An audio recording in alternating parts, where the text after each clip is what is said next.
souci. Vous pouvez être comme Adjoa. Vous êtes ancien ou nouveau bénéficiaire du microcrédit à l'AFIA. Vous pouvez désormais obtenir des crédits allant jusqu'à 100 000 francs.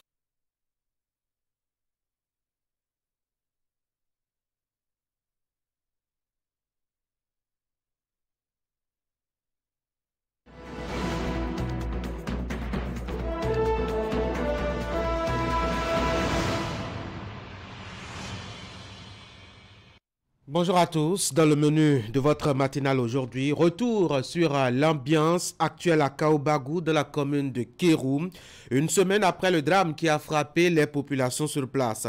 On en parle à 3 rendez-vous majeurs. D'abord, à l'heure du bulletin de l'information de Teddy Goudalo, nous retournons faire le constat. Les populations se remettent vaille que vaille de cette douleur et de cette vive émotion. Plus de 15 personnes avaient été tuées, vous le savez déjà. Ensuite, nous ferons le débat avec les acteurs de la discussion sur Actu Matin. Nous allons examiner les possibilités qu'il existe de faire contribuer les populations pour une meilleure sécurité en complicité avec l'armée béninoise. Nos échanges, c'est dans environ une quarantaine de minutes. Juste après, nous donnerons la parole à notre invité. Il est socio-anthropologue et il sera au téléphone. Il nous dira ce qui changera dans le quotidien des populations après cette attaque. Fébrilité ou sentiment constant d'insécurité, allégeance ou résistance. Je ferai la question à Dr Kamal Donko. Il sera au téléphone, comme je l'ai dit. Ce sera en direct sur ce plateau. Dans votre rubrique, ce que je ne comprends pas, tour du département de l'Atlantique et du littoral, avec Franck Aounou qui a tendu son micro aux populations d'Alada, d'Abomey-Calavi et de Cotonou. Elles ne comprennent surtout pas les conditions qui leur est faites en matière d'électricité. Vous allez les suivre. Dans les parutions, les sujets sont très variés ce mercredi matin. Nous allons faire un tour rapidement. Le temps à la fin de cette émission pour Asiongbon Kanya Asiongbon de revenir en détail sur l'actualité telle que proposée par les parutions. Ce sera à travers la revue de presse. Bienvenue à tous. Voici la une des journaux.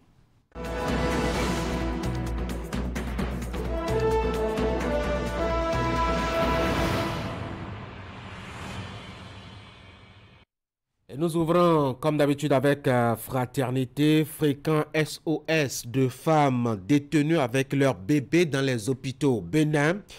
La planification des naissances, la solution. La solidarité nationale est à repenser selon Fraternité.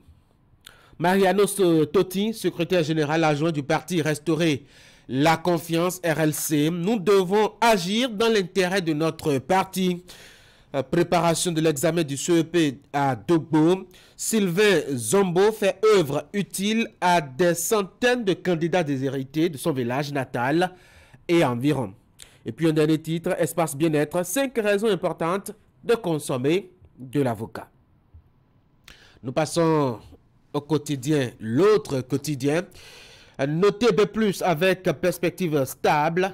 Eh bien, le Bénin maintient sa dynamique accélératrice de croissance de 6 à 6,8% pour 2024 et 2026. Matin libre, gouvernance talent, mécontente, les CCC et les CCA se résignent. Communiqué agriculture, soja, la CIPI demande aux détenteurs de 1000 tonnes et plus de s'identifier. Quelques jours après les attaques terroristes dans la commune de Kéro, et là nous sommes avec le matinal, Kaoubagou retrouve son calme, les déplacés de retour, la vie reprend, à constater donc le matinal. Explosion d'une soute à munitions à Tofo la semaine écoulée, décès de 2 militaires. La Nouvelle Tribune lutte contre la corruption, le FMI émet des réserves sur le dispositif du Bénin. Audience au cabinet du président de l'Assemblée nationale, la constitution béninoise fait école en Guinée-Conakry.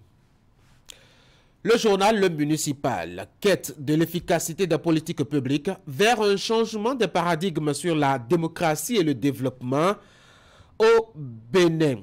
Mise en œuvre de la réforme de l'administration territoriale, ces communes dans lesquelles les crises couvent. La nation performance économique du Bénin, la notation B+, avec perspective stable maintenue. le chasseur de l'information. CEP 2023, Salimane Karim initie un encadrement spécial des candidats. Concours d'entrée en architecture, gestion urbaine et urbanisme à Lomé. Forte participation des filles aux compositions. Nous sommes maintenant avec le grand quotidien. Imbroglio à la faculté des sciences et techniques de l'université d'Abomey-Calavi. Des faits et gestes qui donnent raison à Patrice Talon quand le chef de l'État martèle qu'il est urgent de réformer l'enseignement supérieur. La ministre Eleonore Yahi doit prendre ses responsabilités donc. Nous sommes maintenant avec le Soleil Bénin Info. Station-service au Bénin, une révolution en marche. C'est une enquête. La Nouvelle Tribune lutte contre, c'est déjà passé je crois une fois déjà. Le Matin, agence de notation internationale SP, pardon. Le Bénin maintient sa note B+, avec perspective stable. Décryptage info, appui au développement durable. La BOAD accorde 33 milliards de francs CFA à 3 projets au Bénin. Lorsque du quotidien cantine scolaire, Talata s'assure de l'atteinte des objectifs. Commerce extérieur, le coton fait chuter les exportations. Le Télégramme, Institut national de la femme, INF, Pascal Koupaki nommé président du conseil d'administration.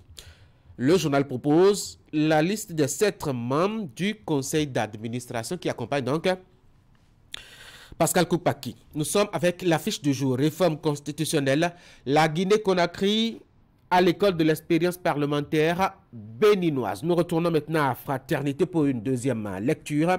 Fréquent SOS détenus, des femmes détenues avec leurs bébés dans les hôpitaux au Bénin. La planification des naissances, ce sera la solution, pense Fraternité. La solidarité nationale est à repenser, conseille vivement le journal qui paraît à Bénoté. Mariano Totti, secrétaire général adjoint du parti Restaurer la confiance RLC, nous devons agir dans l'intérêt de notre parti. Préparation de l'examen du CEP à Dogbo. Sylvain Zombo fait œuvre utile à des centaines de candidats déshérités de son village natal et environ. Et puis le dernier titre, Espace bien-être. Vous avez 5 raisons dans les colonnes de Fraternité pour consommer de l'avocat. Justement, c'est avec Fraternité que nous allons voir quelques informations développées qui sont intéressantes, notamment la manchette avec ces fréquents SOS de femmes détenues avec leurs bébés dans les hôpitaux. Je le disais tout à l'heure, le journal pense que la planification des naissances, ce sera une solution. Le journal appelle à la solidarité nationale. Si l'enfant est toujours considéré au Bénin comme une richesse, il est quand même de bon ton que les couples se préparent pour l'accueillir dans des conditions matérielles acceptables, publie le journal. Mais force est de constater que dans la majorité des cas, les enfants naissent dans une certaine précarité, sans la pitance du quotidien obtenu au prix de dur labeur. D'innombrables familles ne peuvent se nourrir, encore moins se vêtir, se loger, se soigner et instruire les plus jeunes. C'est donc très inquiétant et il faut donc recourir, en tout cas pense le journal, à la solution de la régularisation des naissances. Et autre information qui pourrait vous intéresser, avec les crises qui secouent progressivement les partis politiques au Bénin, on a vu pour le bloc républicain, cette fois-ci nous sommes justement avec le parti RLC. Et il y a Mariano Toutin qui est secrétaire général du parti, qui a accordé une interview dont vous allez trouver l'intégralité dans Fraternité, qui expose un peu cette crise qui secoue aussi ce parti. Et puis cette dernière information pour finir. Demain, ce sera le 11 mai, date anniversaire du décès de Bob Marley, le prophète du reggae. Eh bien, Fraternité est allé tendre son micro à Bernardin Labi, président du comité d'organisation du 11 mai à l'EACE. C'est à l'université d'Abomey-Calavi. Nous sommes à 95% des préparatifs. Achetez Fraternité, lisez, informez-vous. Ce sont de belles, bonnes et vérifiées informations. Et maintenant, les informations à travers aussi la fenêtre de la rédaction de Canal 3 à Bénin, ce sera le bulletin d'information. Je vous propose de suivre d'abord les titres. À Kaobago, comme je vous l'annonçais justement dans la commune de Kérou, les déplacés après l'attaque terroristes du 1er mai dernier rejoignent peu à peu leur domicile. Ils sont plus de 879 personnes à aller trouver refuge à Kéru Centre, a constaté Canal 3 Bénin à travers son antenne régionale Atakora Donga. À la date du dimanche 7 mai, bon nombre d'entre eux hésitent encore à retourner au Bercail malgré les patrouilles des forces de défense et de sécurité. Nous dirons donc Abdoussahabi Idrissou et Alassane Arona, les représentants légaux de Canal 3 Bénin là-bas. Et puis, autre actualité dans le bulletin à suivre, c'est le démantèlement d'un réseau de fabrication de boissons frelatées à Glazoué, c'est dans les collines. L'opération menée par la direction départementale de l'industrie et du commerce a permis d'arrêter 3 individus. Nous allons marquer une pause à travers la transition et voici l'intégralité du bulletin d'information.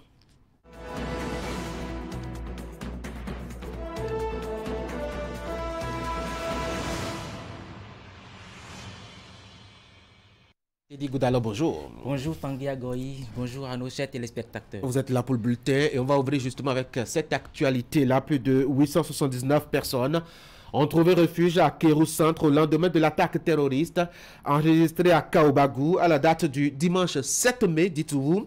La plupart ont déjà rejoint leur domicile à Kaobagou donc. Par contre, d'autres hésitent encore malgré la présence des forces armées sur les lieux du drame et les assurances des autorités locales. Abdoussahabi Idrissou et Alassane Arona se sont rendus dans la localité. Voici leur reportage. Au lendemain de l'attaque terroriste qui a profondément affecté la localité de Kaobagou dans la commune de Kéru, plus de 879 personnes fuyant les atrocités des hommes armés non identifiés ont quitté leur localité pour se réfugier à Kéru Centre. Ici, ces déplacés ont bénéficié du soutien de l'autorité communale et celle préfectorale. C'est avec l'aide du maire et puis du préfet qu'on arrivait au moins à nourrir plus de 879 personnes recensées. Ce qu'on a pu recenser, qui étaient déplacés à Kéru. Je ne parle pas de ceux-là qui se sont déplacés vers Firou et Natsengou, Pikiré, c'est-à-dire les villages environnants. Non, ceux qui se sont déplacés de Kaobagou pour Kéru Centre seulement. Mais à ce jour, dimanche, bon nombre sont déjà rentrés ici à Kaobagou parce que compte tenu de la situation financière, ils n'ont pas de quoi manger parce que l'État n'a pas porté secours en matière de nourriture, en matière d'eau.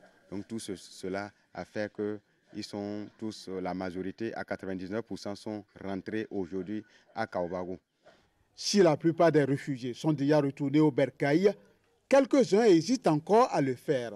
C'est le cas de ces jeunes gens retrouvés dans les rues de Kéru Centre. Les djihadistes sont venus là-bas pour nous attaquer et tuer nos frères. C'est à cause de ça qu'on a quitté là-bas, venu ici depuis avant-hier. Ici à Kéru, c'était difficile un peu. On est venus nombreux.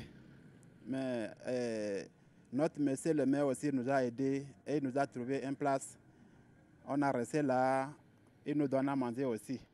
Occasion pour l'autorité communale d'inviter les uns et les autres à cesser de s'aimer la psychose au sein des populations. Pour ceux qui alimentent toujours les rumeurs, je leur demande de cesser parce que c'est déjà un passé. Aujourd'hui, la confiance est revenue, comme je le disais. Tout le monde est retourné et même ceux qui avaient abandonné les fermes là où il y a eu cette barbarie sont en train de retourner et ils sont avec les militaires qui sont là, qui les surveillent et qui leur donnent confiance.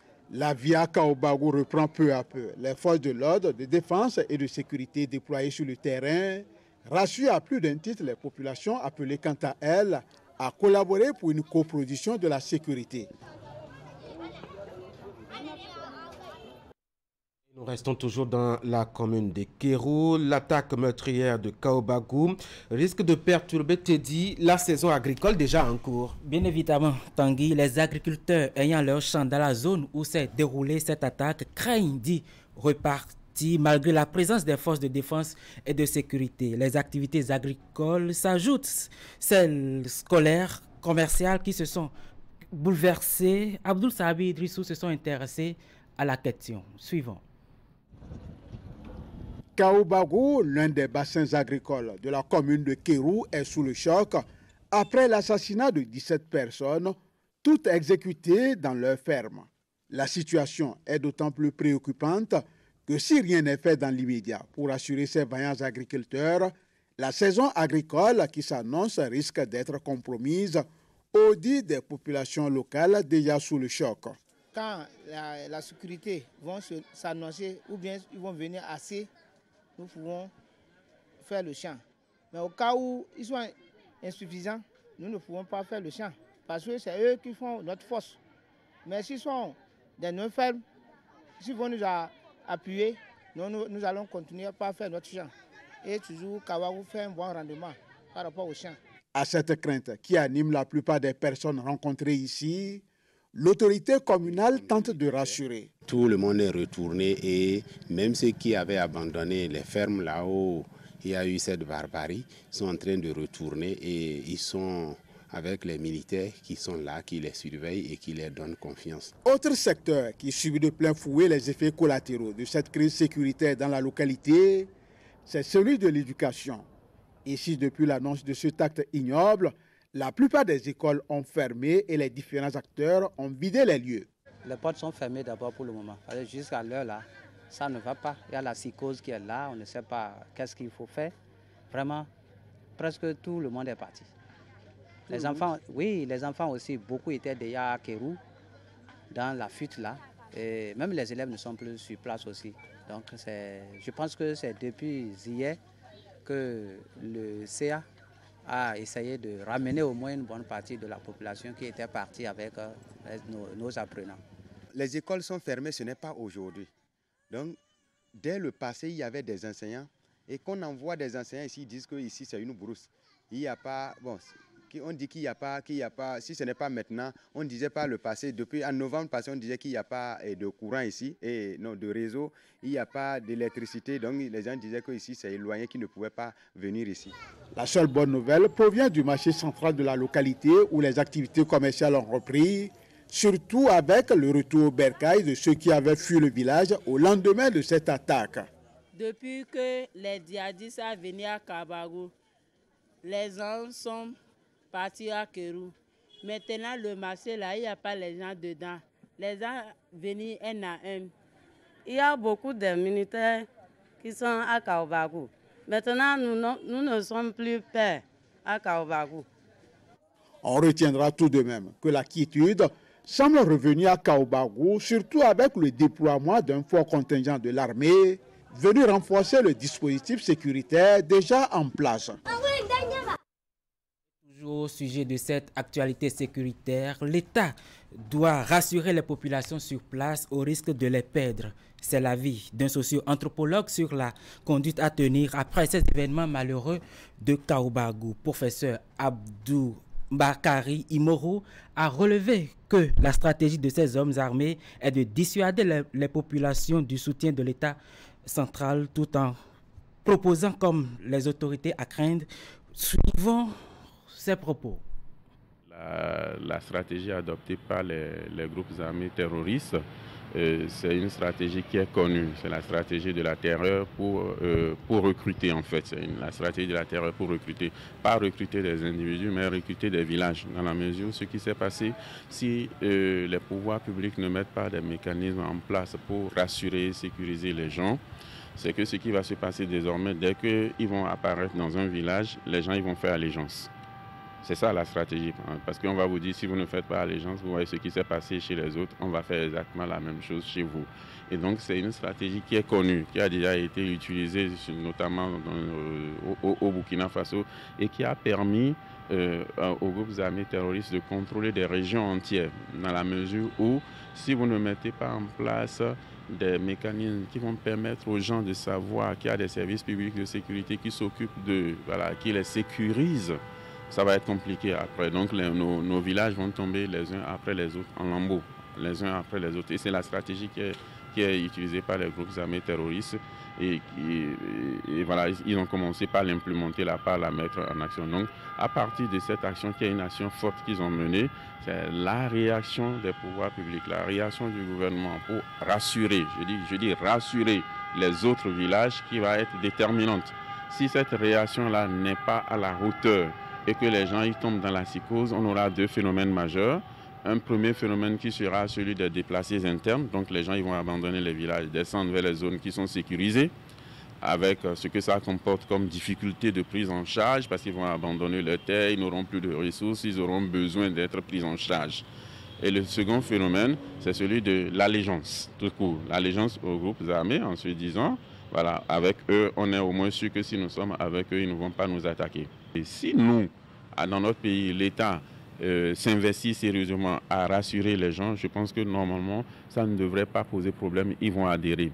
Je dis d'ailleurs, un des indicateurs de la violence de ce qui a été observé dans le village à Kaobagou résulte de ce que justement les gens ils ne font pas facilement allégeance. Parce que dans ces groupes-là, si vous faites une ethnographie des groupes, vous allez vous rendre compte de ce qu'il y a des ressortissants de ces localités dans ces groupes. Donc c'est parce qu'à l'intérieur des communautés, il y a un discours fort contre eux, un discours favorable au pouvoir public, que voilà, quand ils viennent, ils font un peu cette erreur. Donc c'est un indicateur favorable, positif pour l'État, pour nos dirigeants, à condition que voilà, ils le prennent comme ça, ils l'exploitent pour assurer une meilleure présence, une meilleure visibilité aussi de l'action publique, comme je l'ai dit, pour assurer les gens. Sinon, après, c'est une question de survie. Le sociologue Aboubakari Imoro sur cette actualité donc de Kaobagou de la commune de Kéroum. Je vous propose de revenir sur le sujet, sur cette actualité, notamment pendant nos débats. Ce sera notre thème de discussion tout à l'heure. Teddy Goudala, on poursuit ce bulletin d'information par la présente éducation, mise en œuvre du projet ressources éducatives. Les activités ont été lancées lundi dernier. Bien évidemment, la phase 2 de ce projet repose essentiellement sur 3 axes essentiels. Il s'agit des politiques et stratégies pour les ressources éducatives, les contenus pédagogiques et la littérature de jeunesse. Le point de la cérémonie de lancement dans ce reportage. Plus d'un an passé en phase de pilotage du projet ressources éducatives au Bénin. Après analyse des résultats obtenus, les acteurs de sa mise en œuvre se mobilisent pour officiellement lancer la phase 2 de ce projet qui est axé sur 3 axes essentiels. Il s'agit bien évidemment des politiques et stratégies pour les ressources éducatives, les contenus pédagogiques et la littérature de jeunesse. On est bien sur 3 composantes du projet. Les 2 premières sont mises en œuvre par UNESCO. Elles concernent la production de ressources et toutes les activités de plaidoyer autour de la littérature de jeunesse. La composante numéro 3, qui est mise en œuvre par l'Institut français, donc par l'Institut français du Bénin notamment. Pour cette composante-là, l'impact va se situer au niveau de la professionnalisation des acteurs de la chaîne du livre. Le projet ressources éducatives est une grande opportunité permettant de faire l'état des lieux du livre de jeunesse au Bénin et d'offrir la possibilité aux acteurs à divers niveaux de regarder dans la même direction avec un langage commun en faveur de la littérature au profit des jeunes. Le projet ressources éducatives aura pour finalité de proposer une réorganisation de l'écosystème de la filière livre en actionnant les leviers de changement structurel. Il est mis en œuvre dans 15 pays d'Afrique subsaharienne francophone dont le Bénin avec l'accompagnement de l'UNESCO, l'Agence française de développement et l'Institut français. L'idée, c'est de renforcer la chaîne du livre ici au Bénin en formant les différents acteurs, que ce soit au niveau de l'enseignement du livre, au niveau de la production du livre, au niveau des éditions, mais aussi de favoriser les rencontres avec la participation d'un certain nombre d'acteurs de la chaîne du livre, dans des colloques, dans des rencontres à l'étranger. La phase 2 que nous apprêtons à lancer ce jour, je l'espère, contribuera à mieux structurer et professionnaliser les différents acteurs en réorganisant l'ensemble de l'écosystème du livre, avec bien sûr le ministère en charge de la culture. Le ministère de la Culture, à travers ces différentes structures impliquées, que sont la direction des arts et du livre et la direction générale de la Bibliothèque nationale, ne ménageront aucun effort en vue de soutenir et d'accompagner les différentes activités. Plusieurs activités sont prévues dans l'exécution du projet. La formation des enseignants, des bibliothécaires, l'organisation d'ateliers interministériels nationaux et sous-régionaux, l'appui aux actions de médiation dans les librairies, maisons d'édition et bien d'autres. Démantèlement d'un réseau de fabrication de boissons fruits l'opération menée par la direction départementale de l'industrie et du commerce a permis d'arrêter 3 personnes à Glazoué. Les indélicats opèrent depuis des années et sont spécialisés dans la contrefaçon des liqueurs de tout genre. Imet Hélène Amousso nous en dit plus. Un réseau de fabrication de boissons fruits démantelé à Glazoué. L'opération a été assurée par l'équipe de contrôle de la direction départementale de l'industrie et du commerce du Zou et des collines en collaboration avec la police républicaine. Elle fait suite à des informations qui leur sont parvenues et qui leur ont permis de mener des investigations. Un de nos compatriotes de mauvaise foi qui se livre à la fabrication des boissons, notamment des liqueurs qui ne respectent pas les normes requises en la matière. Autrement dit, il se livre à la contrefaçon. Et il a des ingrédients et dans sa chambre. Il se permet de fabriquer un certain nombre de liqueurs. Et parfois, il utilise même les étiquettes de certaines boissons qui sont reconnues propres à certaines sociétés de production et même des bouteilles. La descente sur le terrain les a conduits dans une maison qui sert de base de fabrication aux indélicats. Sur place, il a été procédé à la saisie de près de 1000 bouteilles de liqueur vides, des colis de bouchons, d'étiquettes et d'emballages carton, 6 bouteilles de Red et Black Label, 115 litres de boissons locales communément appelées Sodabi. Bien d'autres produits intervenant dans la préparation des boissons fruilatées ont également été trouvés. Oui, il n'est pas le premier cas. On en a connu il y a un moment à Bomé. Nous sommes sur d'autres pistes également. Donc, en ce qui concerne la procédure, elle est simple. Hein. Tout est défini déjà au niveau de la loi 2016-25 du 4 novembre 2016 portant organisation de la concurrence en République du Bénin. Nous avons fait déjà la procédure en la matière et c'est un acte pénal. Conformément à cette loi, c'est un acte pénal. Donc la procédure judiciaire sera engagée contre cet indélicat-là. Fin de course donc pour les 3 meneurs de cette industrie de contrefaçon. Les procédures sont engagées afin qu'ils puissent répondre de leurs actes devant la justice. Pour arriver à bout de ce fléau qui prend chaque jour plus d'ampleur, Rafi Ouchala et ses collaborateurs invitent les populations à plus de vigilance ainsi qu'à une franche collaboration avec leurs services. Un appel a également été lancé pour que soient dénoncés les auteurs de ces actes qui portent atteinte à la santé publique. Et voilà Tanguy, cet exercice matinal est fini. Merci à vous, Teddy Goudala. On va retrouver l'information en plus grand format. Ce sera à partir de 13h avec à la présentation Eric Guédeno qui participera d'ailleurs à nos débats tout à l'heure. On va revenir sur cette actualité à Kaobagou. Merci à vous, Teddy Goudala, et vous passez une très bonne journée. Merci bien, Tanguy. Voici un autre bulletin chez vous. Ce sera d'informations sportives avec aux commandes Ali Momouni déjà installé. Ali, bonjour. Bonjour Tanguy. Bienvenue sur Actu Matin. Merci. Voici la transition.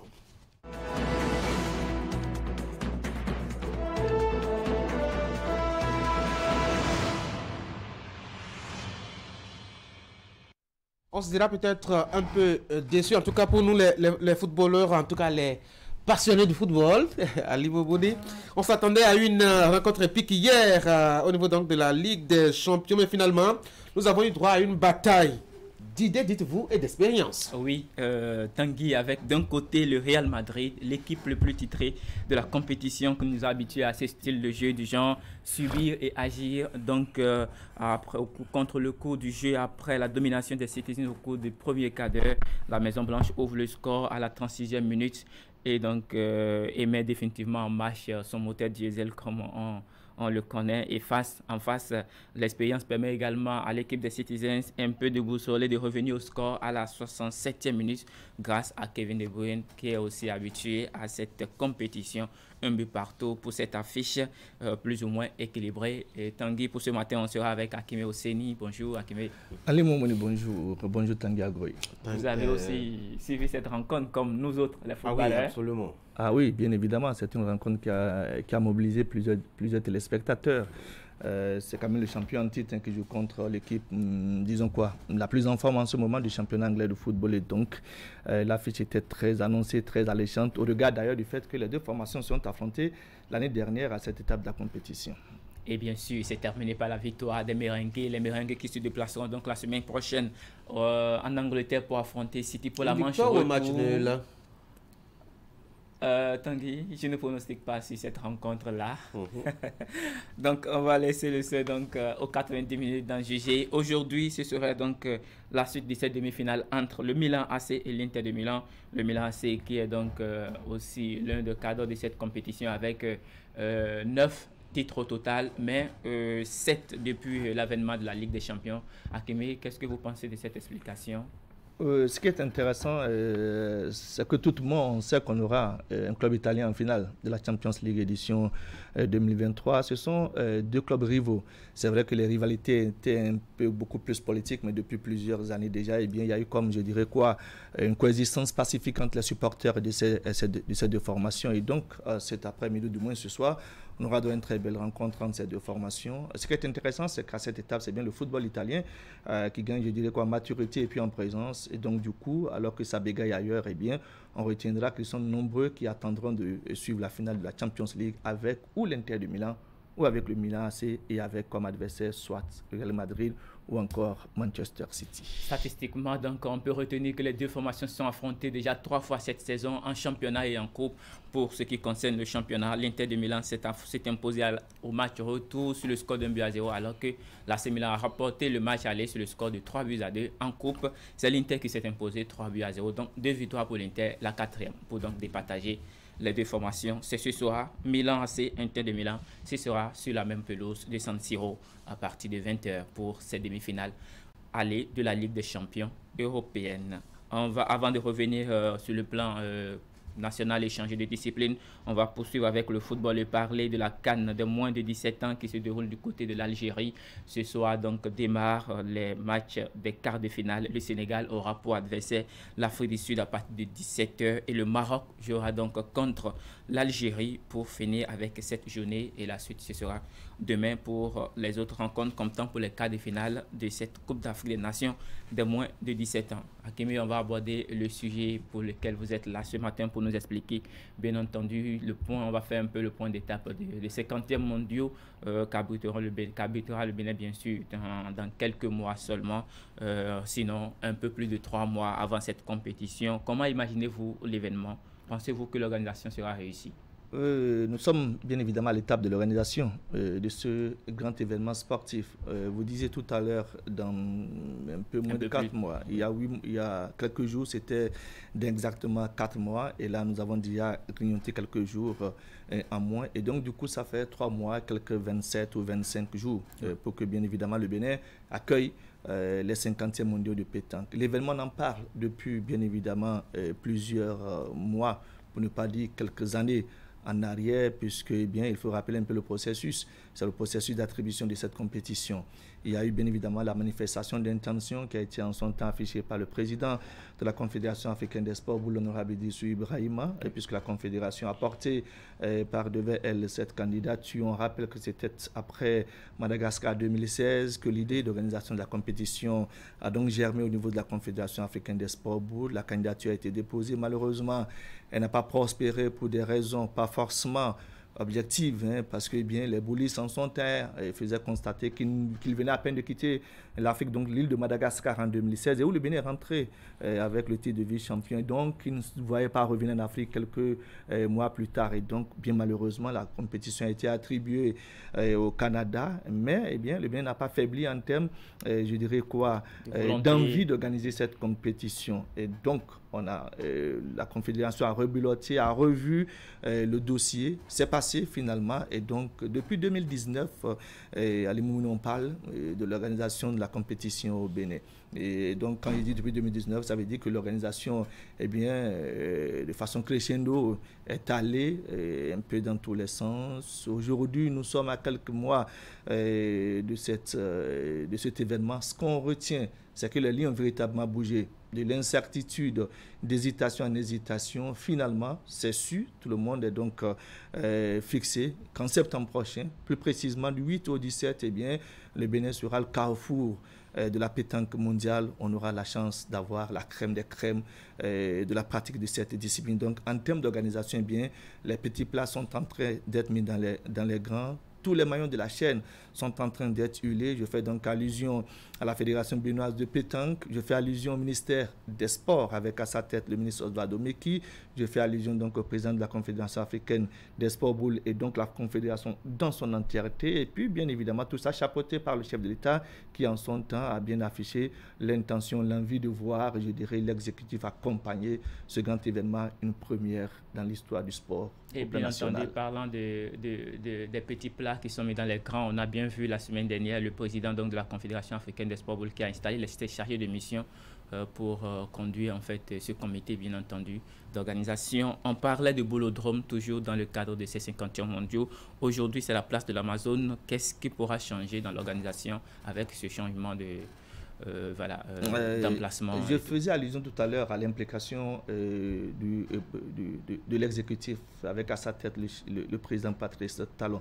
Quand l'organisation a été enfin attribuée au Bénin, en ce qui concerne donc les mondiaux de pétanque, je rappelle que c'est le 50e, eh bien, l'exécutif a voulu apporter une touche toute particulière. Donc, je dirais une plus-value à l'organisation de cette compétition. Au-delà de son implication, eh bien, le chef de l'État a estimé qu'il fallait offrir donc, aux pratiquants de cette discipline une infrastructure digne de ce nom.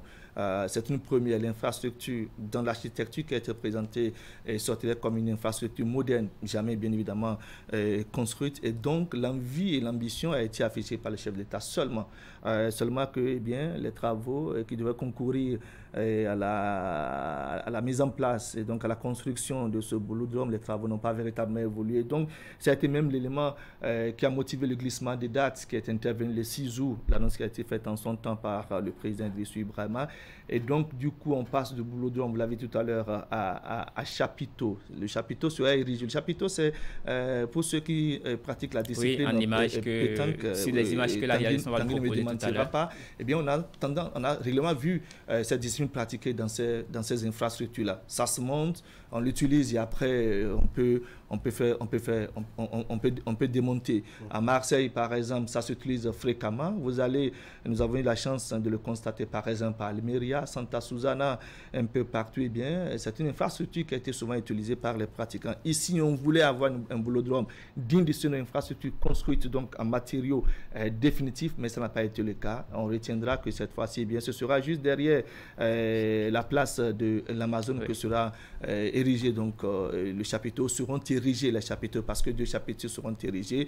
Et quand vous voyez un peu l'emplacement, je dirais, de l'Amazone vu face à la mer, ça veut dire bien évidemment que eh bien, les différents acteurs qui seront là auront bien évidemment non seulement à compétir, mais ils auront la chance de découvrir bien d'autres réalités béninoises à l'occasion de cette compétition. Donc, on parle désormais de boulodrome à chapiteau, mais je rappelle que le projet reste donc une promesse du chef de l'État. Ça va se réaliser seulement que eh bien, le boulodrome ne sera pas prêt pour septembre 2023.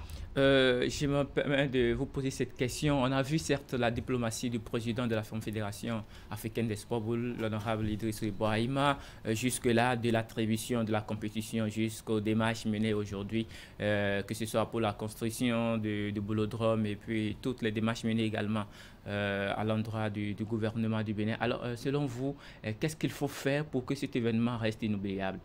Ce qui est déjà fait montre que l'événement restera inoubliable. D'abord, je dirais quoi? La grande présence médiatique de cet événement, un espace de jour depuis 2019 à l'Imoumoni, où on parle, je dirais, de l'organisation de la compétition au Bénin. On est passé de 2022 à 2023 avec le thème vocal du président Idrissou Ibrahima, ce qu'on le connaît bien évidemment. Plusieurs sorties médiatiques, non seulement pour présenter, je dirais quoi, la mascotte de cet événement. C'était en présence du secrétaire général du ministère des Sports avec le président du CES, accompagné du président du Comité national olympique. Bien évidemment, voilà, la présentation de la mascotte. Après la présentation de la mascotte, il y a eu la mise en place à l'Imoumoni des différents membres devant composer le comité national d'organisation de la compétition, et l'arrêté a été lu en son temps par le secrétaire général du ministère des Sports. Ça n'a pas affaibli, je dirais, l'engagement du président de la Confédération africaine des sports qui a multiplié les différentes rencontres au regard de ce que l'actualité variait, tiendra ou tiendra pas. Et donc, du coup, je crois qu'en termes de présence médiatique, le président Idriss Déby s'est approprié la compétition. D'ailleurs, je dirais la cheville ouvrière. Et donc, aujourd'hui, on sait que la compétition aura lieu. Qu'est-ce qu'il faut pour ne pas l'oublier davantage? C'est déjà ce qui se fait, comme je l'ai fait constater. Maintenant, il va falloir que tous les membres de la chaîne puissent s'imbriquer afin que, au-delà de l'organisation de la compétition, que nous puissions avoir aussi une performance, je dirais de nos athlètes qui vont nous représenter à cette compétition. Ça aussi, ça fait partie des éléments qui vont faire graver dans le marbre l'organisation de cette compétition à Cotonou. Et oui, justement, j'allais rebondir sur votre mot de fin, bien entendu, pour parler de la performance. Une chose est d'organiser, mais l'autre est également de sortir la tête de l'eau lors de la compétition. On sait que le Bénin a été vice-champion du monde une fois. On sait que le Bénin fait souvent forte sensation aux différentes compétitions, où le Bénin a remporté également la Coupe du Président lors de la compétition du mondial qui s'est déroulée du côté du Canada. Aujourd'hui, est-ce qu'avec la forme actuelle de l'équipe béninoise, vous pensez que le Bénin pourra faire une différence lors de cette compétition? Ce qui est intéressant, c'est que nous avons bien de pratiquants et bien de jeunes qui en ont dans le bras. Ce n'est pas que Marcel Biot désormais, nous avons d'autres Marcel au plan national. Je crois qu'en termes de la qualité de nos compétiteurs, on ne va pas en douter. Le DTN fait déjà un travail impeccable sur le terrain. Et maintenant que c'est sûr la date de la tenue de la compétition, ça veut dire que il va être programmé les mises au vert. Et donc, je me dis qu'au niveau, de la performance, on n'a pas forcément à s'inquiéter. Il y a que nous avons des gars qui ont de la valeur. Marcel n'est plus au pays. Ça veut dire que l'expérience qu'il est en train d'acquérir en ce moment à l'extérieur, il va la mettre donc au profit de la sélection nationale. Et je rappelle à l'Imoumou que ce n'est pas que les triplettes que le Bénin organise en septembre prochain. C'est un grand paquet et ça, c'est du jamais vu. Oui. On a non seulement les triplettes, on a les doublettes mixtes, on a les doublettes au niveau, donc, des deux, masculins et puis féminins. Nous avons le face-à-face également. Donc, c'est un grand paquet. Il n'y aura pas que les triplettes. Donc, du coup, nous avons beaucoup de nos athlètes qui vont se produire à l'occasion de cette compétition.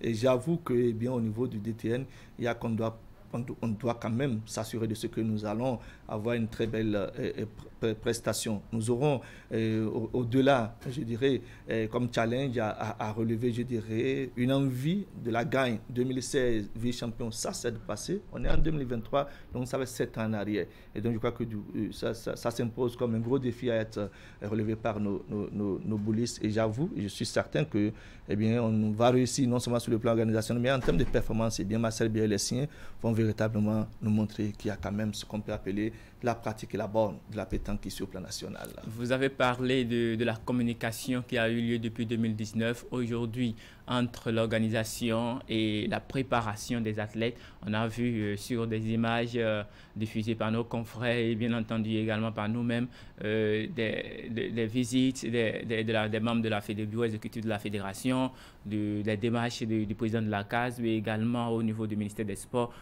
Comment appréciez-vous, avant qu'on ne finisse cet entretien, la synergie qu'il y a entre ces différentes autorités et institutions et instances? C'est une synergie qu'il faut souhaiter. L'organisation, ce n'est pas seulement l'affaire de la Fédération béninoise de pétanque. Nous avons la chance d'avoir le siège de la Confédération diplomatique donc au plan national, avec pour président un compatriote qui d'ailleurs s'est approprié, la pratique de cette discipline.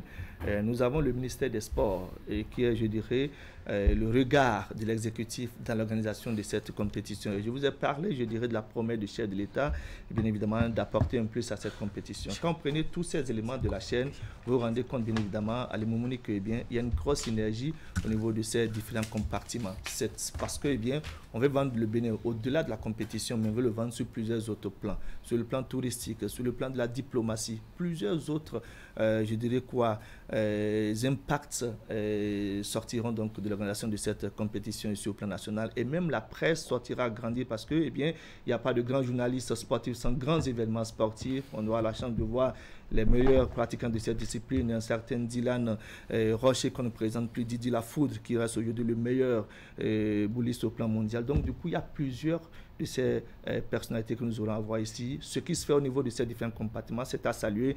Il faut juste souhaiter que ça se poursuive pour que, eh bien, à l'immobilier d'ici quelques jours, on se dise qu'on est véritablement prêt et qu'à partir du 8 prochain, eh bien, la crème des crèmes et le carrefour du Bénin, en termes donc de pratique de la pétanque, soit la chose la mieux partagée.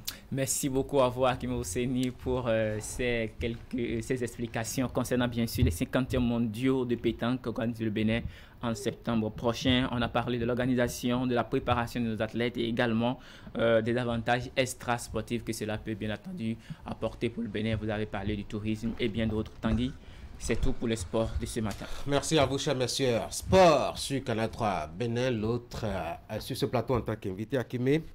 Bonne journée à vous. Merci Tanguy Agoy. Allez, bonne journée. On va se voir demain pour parler de cette rencontre fratricide entre AC Milan et l'Inter. On fera le point. Mesdames et messieurs, on va marquer une pause, le temps d'installer les débatteurs.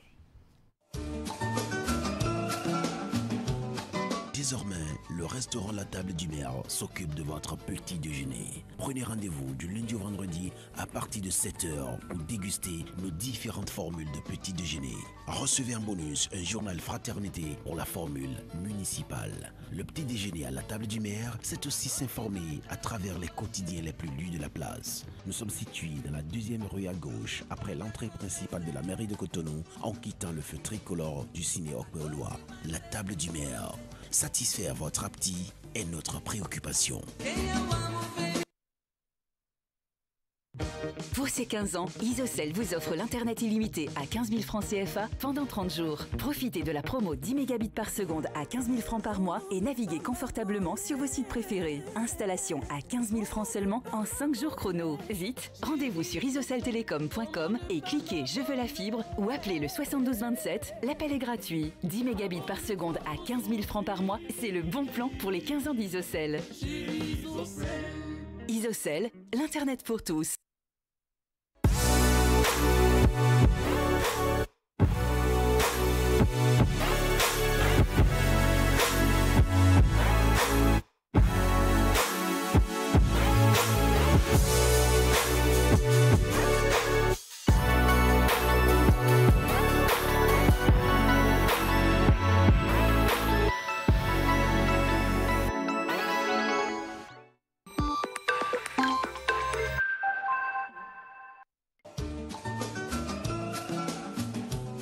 Désormais, le restaurant La Table du Maire s'occupe de votre petit déjeuner. Prenez rendez-vous du lundi au vendredi à partir de 7h pour déguster nos différentes formules de petit déjeuner. Recevez en bonus un journal fraternité pour la formule municipale. Le petit déjeuner à La Table du Maire, c'est aussi s'informer à travers les quotidiens les plus lus de la place. Nous sommes situés dans la 2e rue à gauche, après l'entrée principale de la mairie de Cotonou, en quittant le feu tricolore du ciné Okpeoloa. La Table du Maire. Satisfaire votre appétit est notre préoccupation.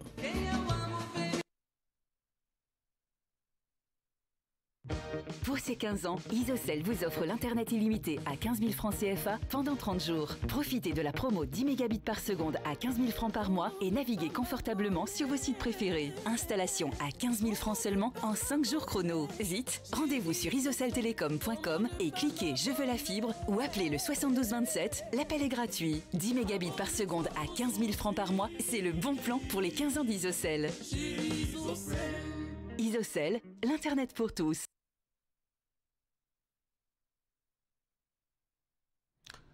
De retour sur ce plateau pour installer les débatteurs. Je vous rappelle, le sujet, ce sera l'ambiance qui prévoit actuellement à Kaobago dans la commune de Kéroum.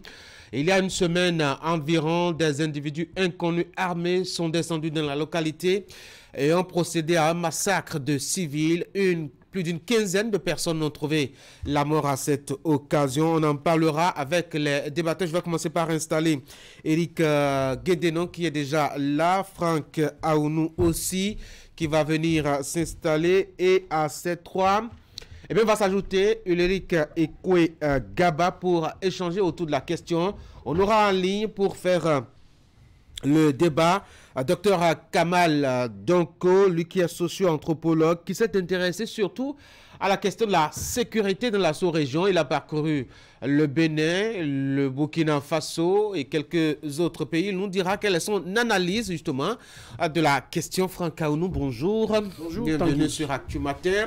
Vous étiez avec donc Eric Guédenon. Eric, bonjour. Bonjour Tanguy. Eric Gaba, bonjour. Bonjour Tanguy. Alors, on en est là maintenant à une ambiance, comme on l'a constaté avec, ma foi, l'antenne régionale Atakora Donga, donc de Canal 3 à Bénin, que la vie revient progressivement. Mais on peut comprendre aussi que les gens soient, ma foi, quelque peu fébriles, Franck Aounou. C'est normal après la terreur que ces présumés djihadistes ont semé dans la localité de Kaoubago.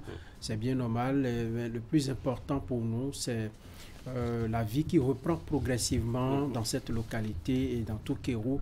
Parce que vous savez, ce qui a été enregistré comme bilan, c'est assez lourd. Des personnes qui ont été plus d'une quinzaine qui ont été exécutées.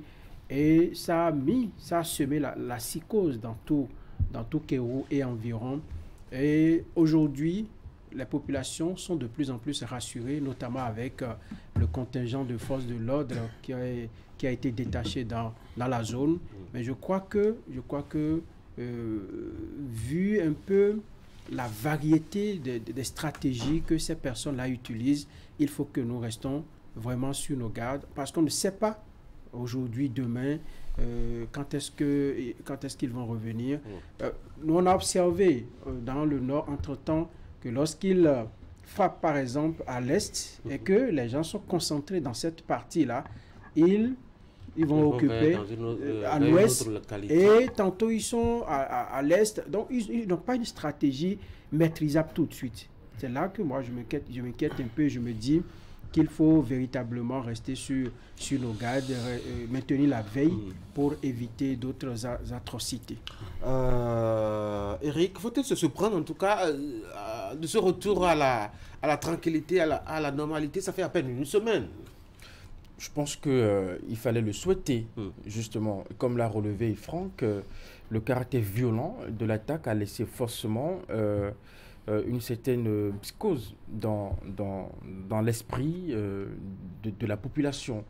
Et fort heureusement que la réaction prompte de nos éléments de forces de défense et de sécurité a fait justement que la population a retrouvé sa quiétude.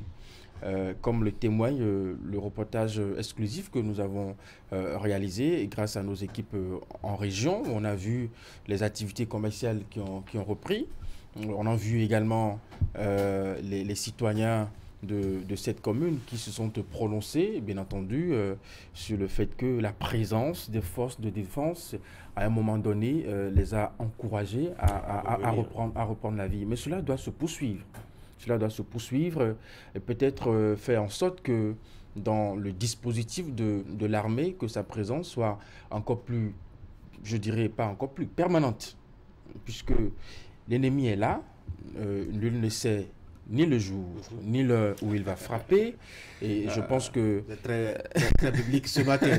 Ulrich Gaba, retour à la normale précoce ou c'est de l'ordre normal pour me répéter des choses?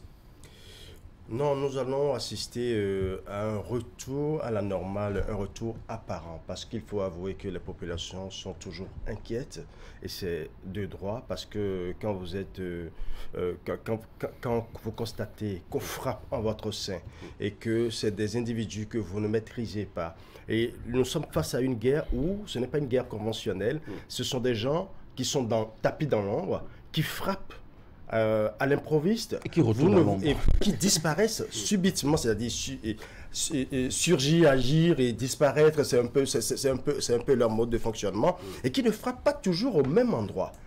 Vous voyez ces populations qui avaient l'habitude peut-être de s'amuser dans leurs champs, de dormir même sous les arbres par moments pour se reposer et qui se sentaient vraiment à l'aise au milieu de... Aujourd'hui, ces populations ont même peur d'aller vers ces champs-là, ont peur de rester dans leur case parce qu'elles ne savent pas exactement où se situe l'ennemi et quand est-ce que l'ennemi va frapper. Déjà, c'est déjà souhaité et louable que le gouvernement ait pris la mesure de la situation en envoyant assez de militaires et de policiers pour pouvoir sécuriser la zone. Bon, on ne va pas apprendre le boulot aux militaires, mais comme l'a dit Franck tout à l'heure, quand ils frappent ici, ils sont en train de se projeter ailleurs. Non, si on déploie tous les militaires... Comme je l'ai dit tantôt,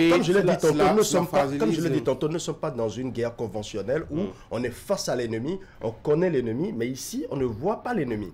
C'est un ennemi qui apparaît, qui surgit du moins, et qui frappe, et qui peut frapper à différents endroits. Donc, ce qui veut dire que le gouvernement aujourd'hui, en faisant ça, est déjà à encourager, mais il faut faire en sorte que toutes les zones frontalières aient beaucoup plus de présence de soldats et de militaires. Mais pas que ça. Il y a aussi les infrastructures de base. Parce qu'au-delà de tout, il faut toujours faire en sorte que... on va chercher à comprendre comment est-ce qu'on en est arrivé là tout à l'heure. Ce sera après avoir constaté ce retour de l'ambiance militaire. Cela suppose qu'il faut un maillage, n'est-ce pas, de toute... la zone qu'on peut-être, les spécialistes auront peut-être identifiée comme étant zone rouge, où a priori on peut s'attendre à d'éventuelles attaques. Et je me dis que en termes de moyens de lutte, il ne faut pas seulement que ça soit militaire. Il nous faut aller bien au-delà. Ce sera quoi? Il faut une démarche holistique, il faut intégrer d'autres composantes. Le professeur hier après Actu Matin en aparté on échangeait. Il faut pouvoir que la présence de l'État soit plus accentuée dans les services de base. Franck? Alors, j'ai entendu dire, Ulrich dire que nous ne sommes pas en guerre conventionnelle, tous les adjectifs qu'il a utilisés. Oui, mais nous sommes en guerre. Nous sommes en guerre conventionnelle. J'ai écouté un discours du président de la transition au Burkina Faso qui a dit, ne nous leurrons pas, là, nous sommes en guerre. Mieux quand vous connaissez l'ennemi, vous peaufinez vos stratégies. Maintenant que vous ne les connaissez pas, c'est que vous êtes en guerre. Voilà la raison pour laquelle c'est pas conventionnel. Parce que justement, l'ennemi recourt à des méthodes. Moi, je pense qu'il faut faire un mélange des deux. Il faut faire un mélange des deux. Et ce qui peut nous sauver aujourd'hui, c'est le développement du système d'information. Parce que vous voyez, moi, j'étais dans le parc de la Pendiari, je crois, c'est ça qui est dans la Liborie, et on a échangé avec les responsables du parc. Mais ils nous ont décrit des stratégies pas possibles, des stratégies inimaginables. Aujourd'hui, ils sont au cœur de la forêt.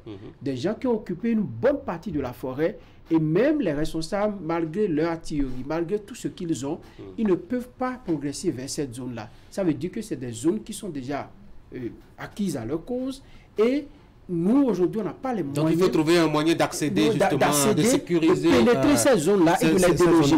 Si vous me permettrez, on va retourner à la régie pour constater un peu l'ambiance. Là-bas, ce sera un élément témoin réalisé par Abdou Sahabi Idrissou et Alassane Aronan qui sont allés constater le retour progressif de ceux qui avaient fui aux premières heures après les attaques.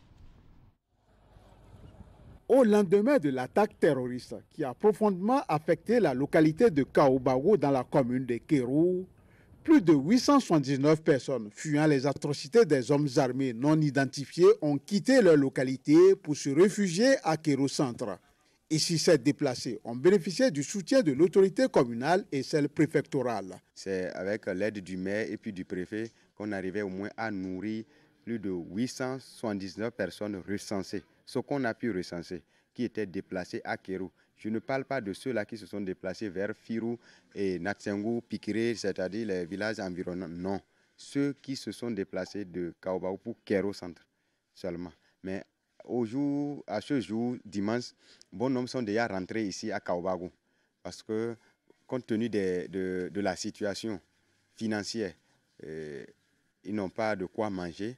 Parce que l'État n'a pas porté secours en matière de nourriture, en matière d'eau. Donc tout cela a fait que Ils sont tous, la majorité, à 99%, sont rentrés aujourd'hui à Kaobago. Si la plupart des réfugiés sont déjà retournés au Bercail, quelques-uns hésitent encore à le faire.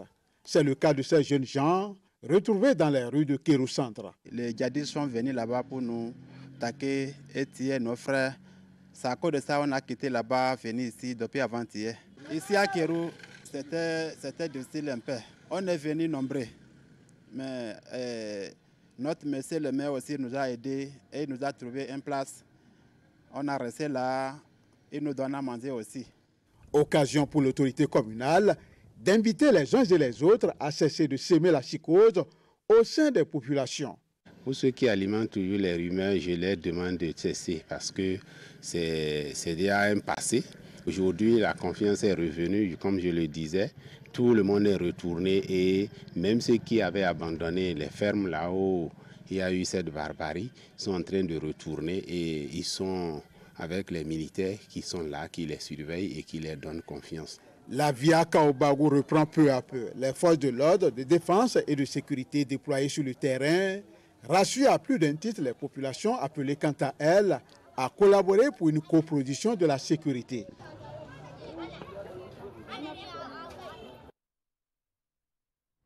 Voilà, il faut donc se réjouir de ce retour à la normale. Mais maintenant que, est-ce qu'on doit dire que les émotions sont passées? En tout cas, on retrouve un peu notre esprit et progressivement notre esprit.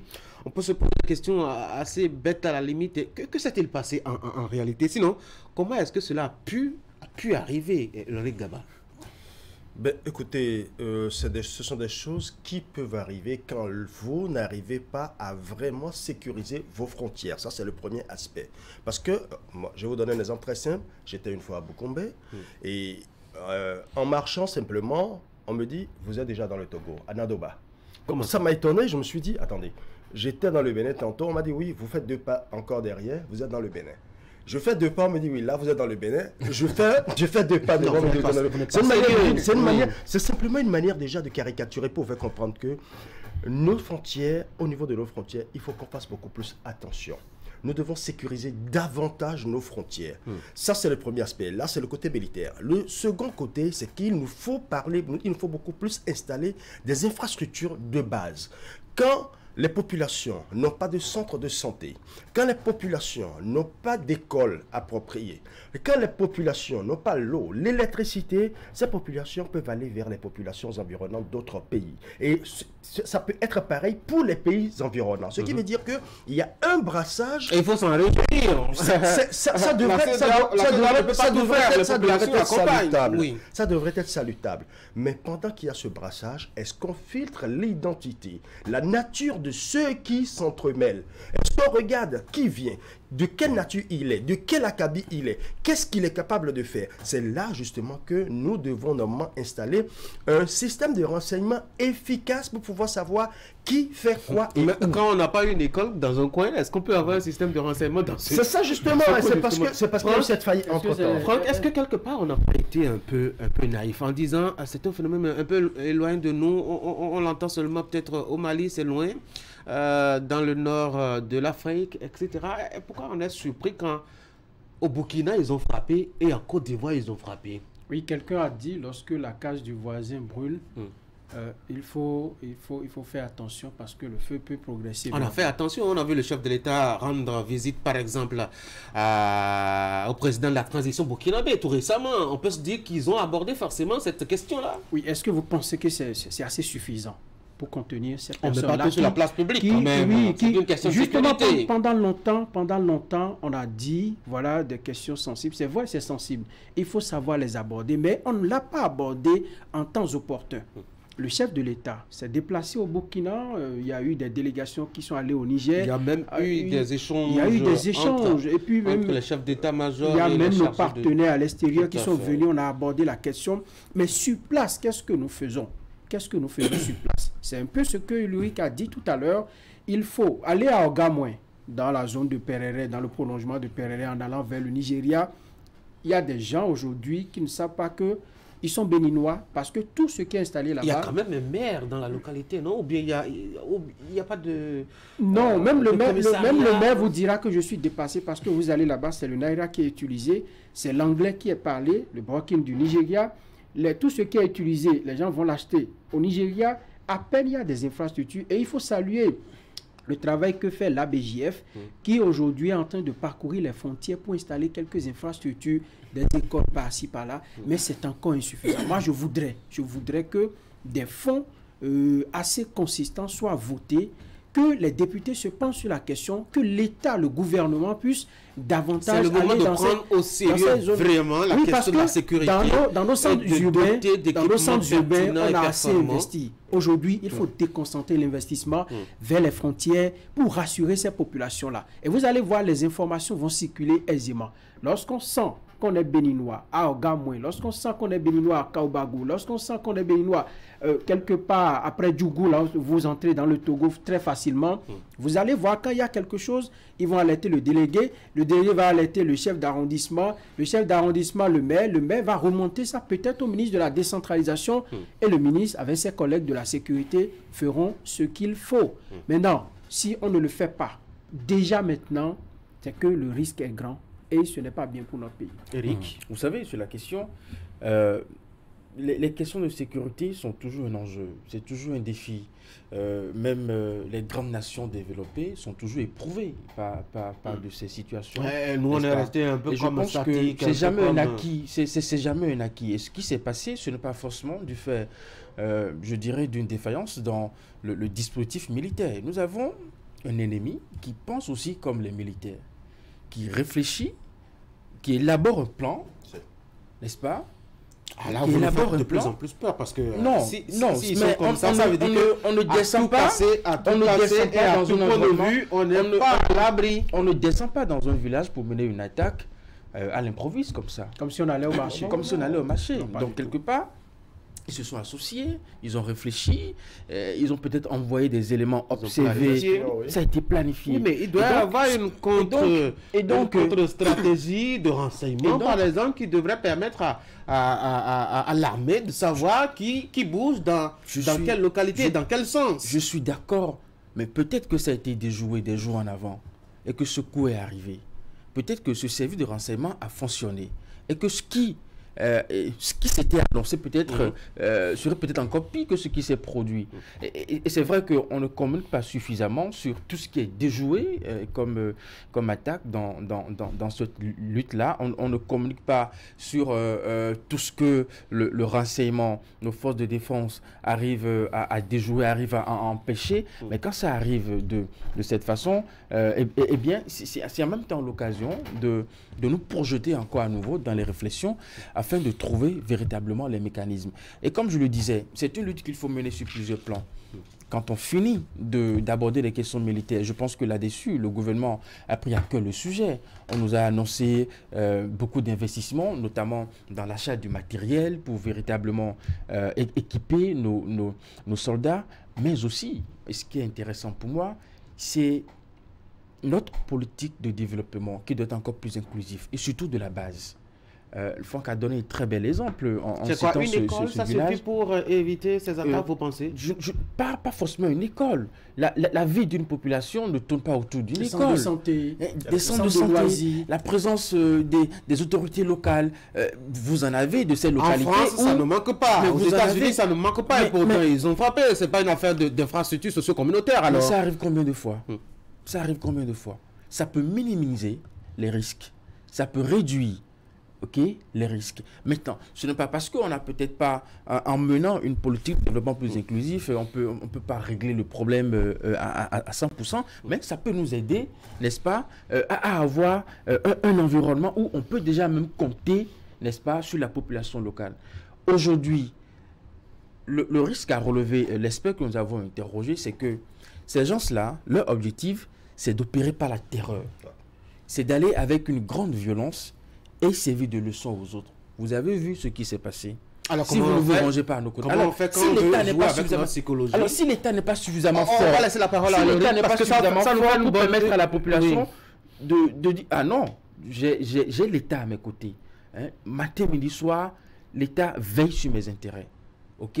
Par conséquent, la psychologie, n'est-ce pas, de nos concitoyens sont suffisamment forts, surtout les jeunes dans ces villages-là. Nous sommes face à une situation où il serait en fait fautif de penser que seule l'armée va régler, seul le gouvernement va régler. C'est un sujet que tout le peuple doit prendre à bras le corps. Et c'est en cela que je disais ici... Qu'est-ce qu'un pauvre paysan qui s'occupe de son champ de d'igname? Attention, le paysan qui s'occupe de son champ suit tout ce qui se passe aussi. Il observe ceux qui sont autour de lui. Il est le premier acteur de développement de son milieu, le premier acteur de sécurité de son milieu. Ce qui veut dire qu'il sait qui est étranger dans la zone. Vous savez, même en ville, par exemple, nous nous côtoyons et parfois on se dit, bon, je ne le connais pas et autres. Mais dans les villages, faites attention. Quand un étranger vient, on le sait systématiquement. On fait attention à ces détails-là. Et c'est ça justement qu'il nous faut. Il faut une coproduction de la sécurité. Ce qui veut dire qu'il faut d'abord le côté armé, le côté militaire, le côté policier, d'accord, pour pouvoir dissuader, parce qu'une chose est claire, ceux-là sont là pour pouvoir agir en temps réel. Mais il faut le nerf de la guerre qui est le renseignement, l'information. Parce que sans l'information, on ne peut pas savoir où... Un militaire est comme dans la nuit, hein, sans lampe quand il n'a pas d'information. Exactement, mais quand il n'a pas l'information, qu'est-ce que vous pouvez qu'il fasse? Et l'autre chose encore, nous avons combien de militaires pour quelle population? Nous avons combien de policiers pour quelle population? Nous ne pouvons pas mettre, attention, nous ne pouvons pas mettre un policier derrière chaque habitant. Non, mais il faut que l'habitant aussi accompagne cette sécurité. Il faut que l'élu local, l'élu communal accompagne cette sécurité. Il faut que le docteur dans son coin qui a reçu des patients un peu bizarres, qu'il contribue à cette sécurité. Il faut que l'enseignant qui est dans une école et qui constate qu'il y a un monsieur bizarre qui rôde autour de l'école à des heures données, qui contribue à cette sécurité. Vous voyez, c'est pas un travail d'une seule personne, c'est le travail de tout le peuple. Est-ce qu'on ne va pas instaurer un climat de suspicion, un climat de délation? Nous y sommes déjà, nous sommes déjà dans le climat de suspicion. Regardez qui est en train de passer derrière ma fenêtre, qui est en train de passer derrière ma chambre à coucher. C'est le discours. Est-ce qu'on ne va pas justement réveiller un sentiment de fébrilité justement? C'est le discours qu'on a tenu pendant longtemps. Et nous en sommes là aujourd'hui. On dit non, quand on déplace les militaires, quand on les met quelque part, ça crée la psychose. Mais la psychose qui est créée là, autant créée avec la présence des militaires pour te rassurer que la présence de dès l'arrivée de l'ennemi, on n'a pas travaillé justement à faire comprendre aux populations que les militaires font partie de notre société. Il faut accepter tel quel. Vous avez dit quelque chose tout à l'heure. Vous avez dit qu'est-ce que le pauvre paysan peut faire son champ d'igname. Mais lorsque les gens viennent, ils ne viennent pas par les chemins officiels. Ils ne viennent pas des chemins détournés. Et dès que le paysan voit déjà les mouvements, lui peut alerter le chef de village. Le chef de village qui va alerter et faire tout le circuit.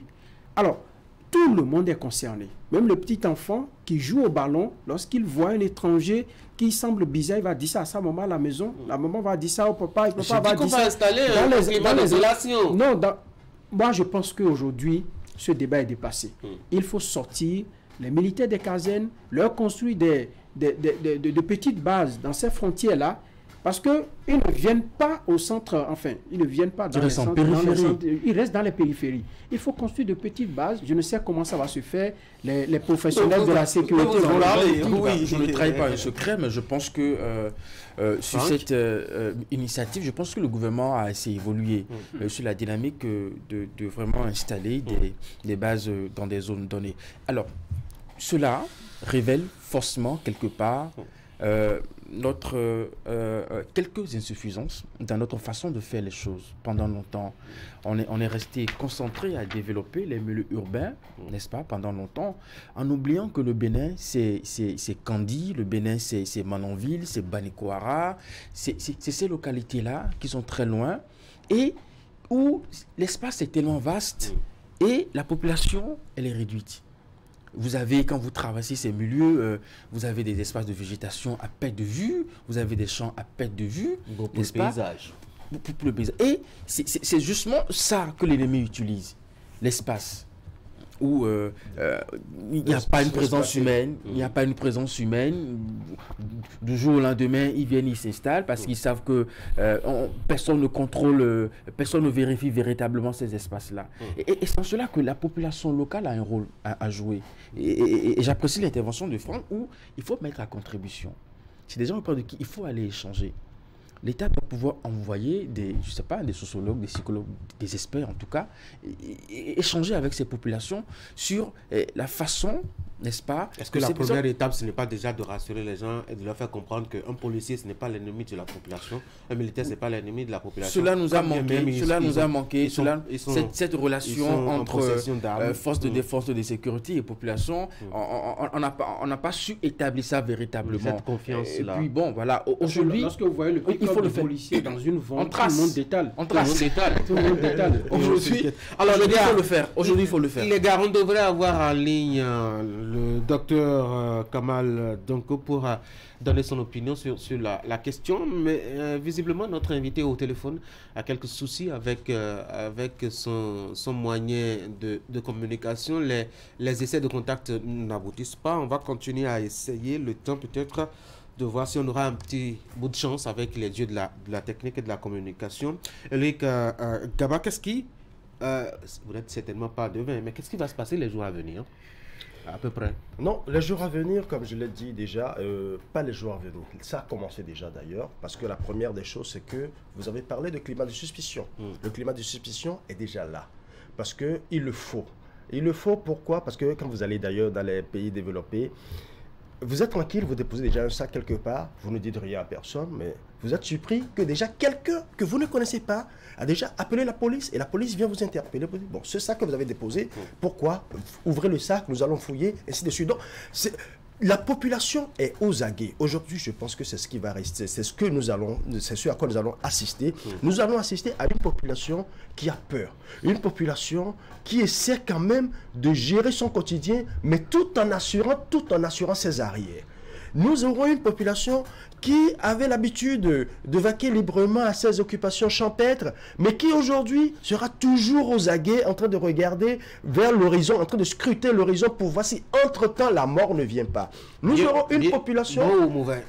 Bon, c'est dans les deux sens, il faut le dire, c'est dans les deux sens. Mais l'avantage aussi, c'est que pendant longtemps, nous avons chanté en disant il faut que l'armée reste dans les casernes, il faut que l'armée reste dans les casernes. Aujourd'hui, l'armée est là pour accompagner les populations. La police républicaine aussi est là pour accompagner la population. Et ce brassage va permettre aussi aux populations de nouer un nouveau partenariat avec les forces de sécurité et de défense afin qu'on puisse maintenant créer ce que j'ai toujours dit, cette production de la sécurité. Franck? Alors, moi je voudrais, disons, parler des forces de l'ordre. Vous savez, c'est une mission assez difficile. Nous n'étions pas habitués à cette façon de travailler. Les forces de l'ordre n'étaient pas confrontées à ce problème, mais la seule façon de tirer l'essentiel de ces forces de l'ordre, c'est de donner également les moyens.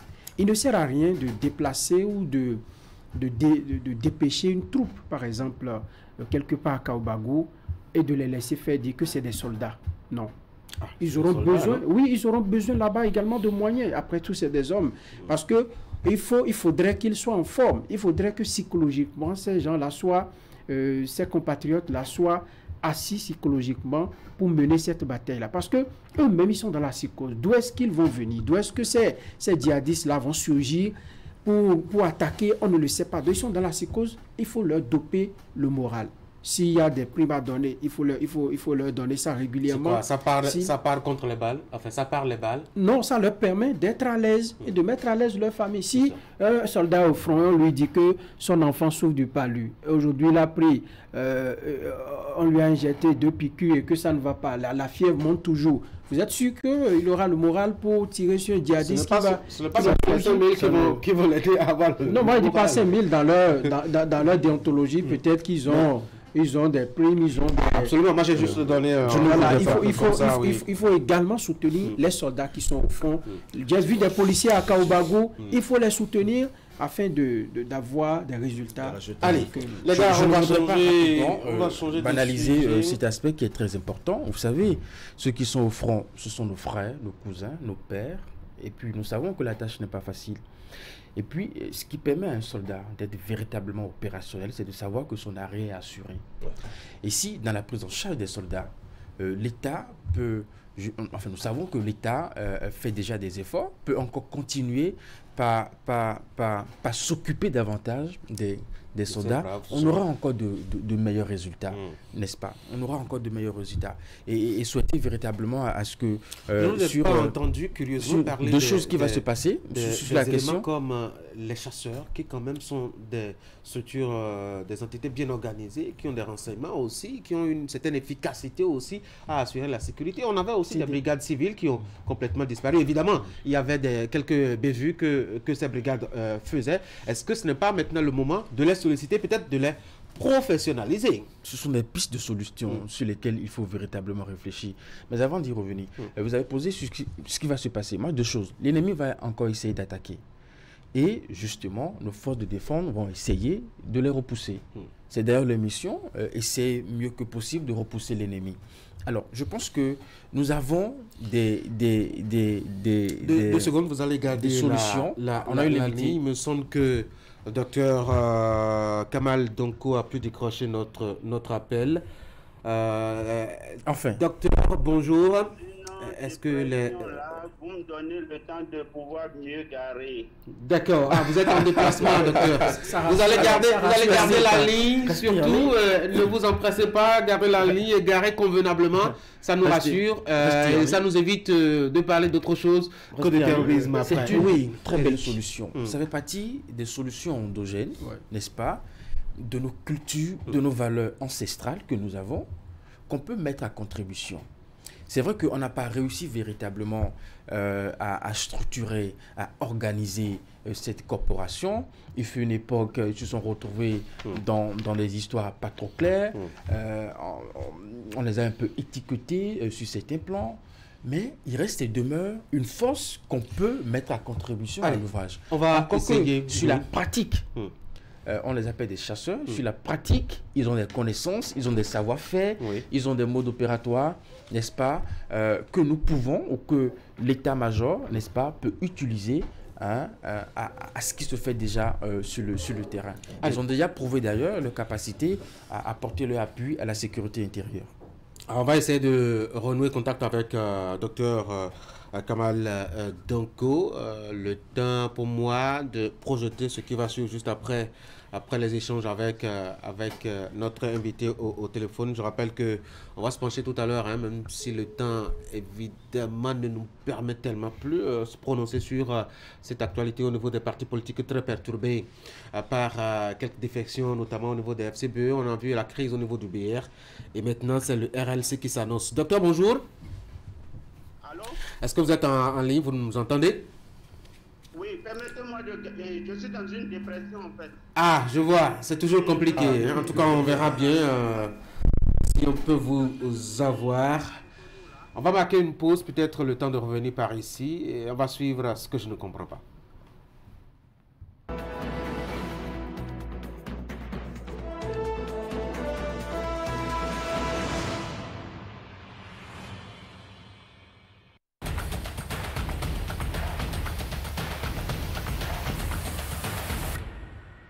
Ce que je ne comprends pas, c'est que c'est ces coupures répétées que nous constatons ces 2 jours-là.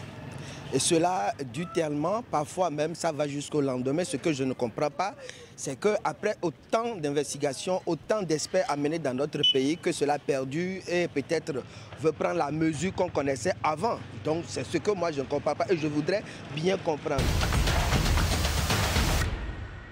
Ce que je ne comprends pas, quand on prend la commune d'Alada, entre-temps, le président Patrice Talon a pu quand même mettre les points sur les i. Et puis, le statut d'Alada est venu en tant que chef-lieu d'Alada. Mais quand on prend par exemple le voie du tribunal d'Alada qui mène vers Avakpa, vraiment c'est une grande désolation. Moi je ne comprends pas, c'est qu'en allant chez moi à Ouégan, en passant par Zundia, la voie n'est pas du tout bonne. Même à Togba, ça ne va pas. L'électricité existe juste au bord de la voie, mais précisément derrière l'église catholique et dans les hameaux. Ce que je ne comprends pas, dans la zone d'Aïdjedo, là où il y a la BIBE, tous les feux tricolores qui sont dans cette zone ne marchent pas. Et ça fait déjà des années. Et je ne sais pas si ces populations sont isolées. Ce que moi je ne comprends pas à propos de l'électricité, on coupe, ça vient, ça part, ça vient, ça part, et surtout la nuit. Surtout la nuit, bon, il n'y a pas d'électricité. Moi, je ne comprends pas. La route quittant Cotonou-Pouzet n'est pas du tout bonne. Trop d'accidents sur cette voie. La SBE a décidé de servir le courant à 20 000 francs. Malgré cela, nous allons encore à la direction plus d'une fois pour réclamer l'installation. Mais le souci n'est toujours pas réglé.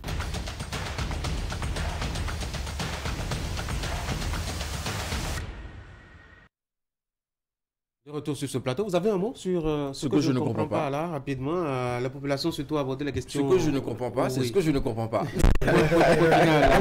Oui, c'est ce que je ne comprends pas. Les populations sont allées un peu partout, hein. Canada, surtout.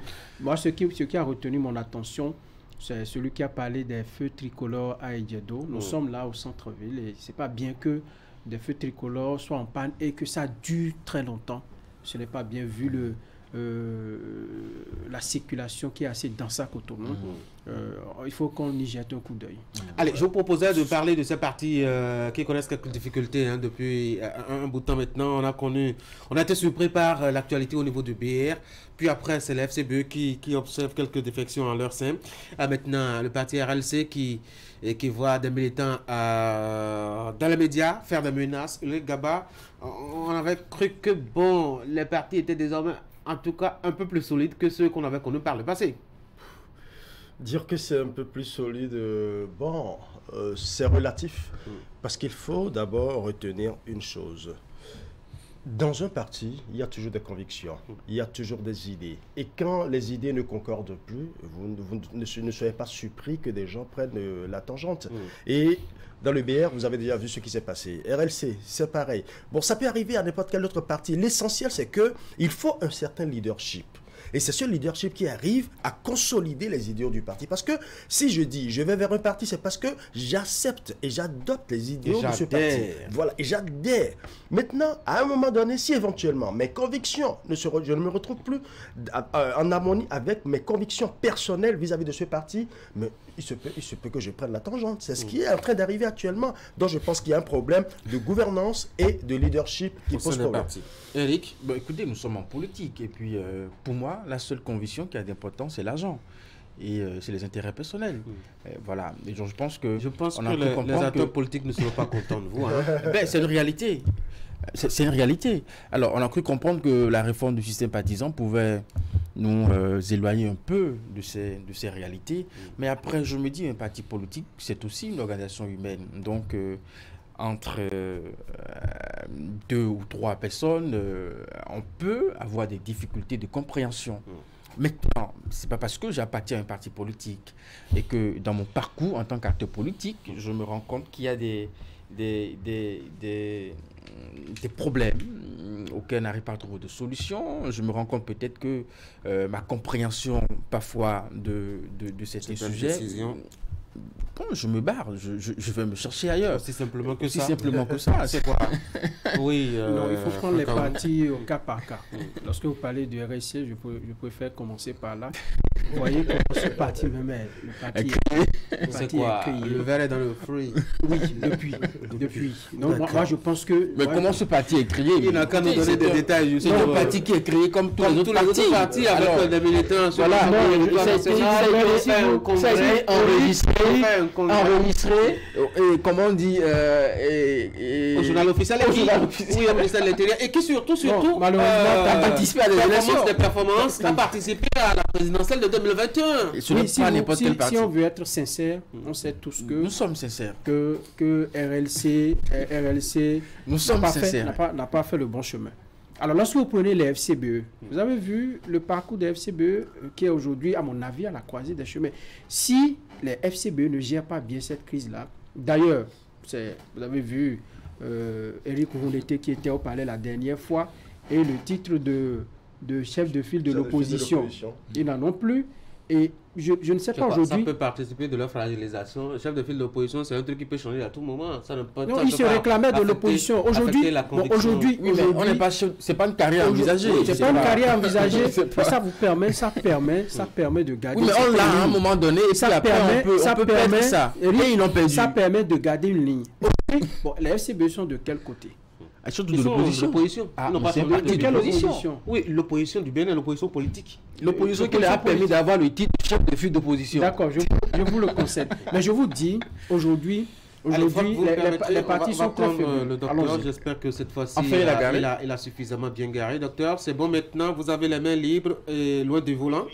Oui, bonjour. Docteur, est-ce que vous m'entendez? Oui, je vous entends.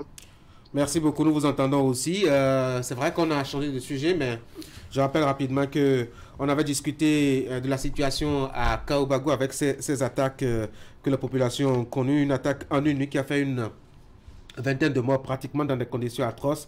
C'est un traumatisme, hein, docteur. Qu'est-ce qui doit être en train de se passer? C'est ma question. Vous qui aviez étudié un peu ce phénomène, au-delà même des frontières du Bénin, qu'est-ce qui peut être en train de se passer dans la tête actuellement des populations qui ont été témoins de cette affaire? Bon, vous savez, c'est d'abord, il faut dire que c'est la terreur généralisée et puis c'est la psychose totale au sein de la population. Il y a des déplacés déjà du côté de Kérou. Il y en a également qui viennent du côté de Banikwara.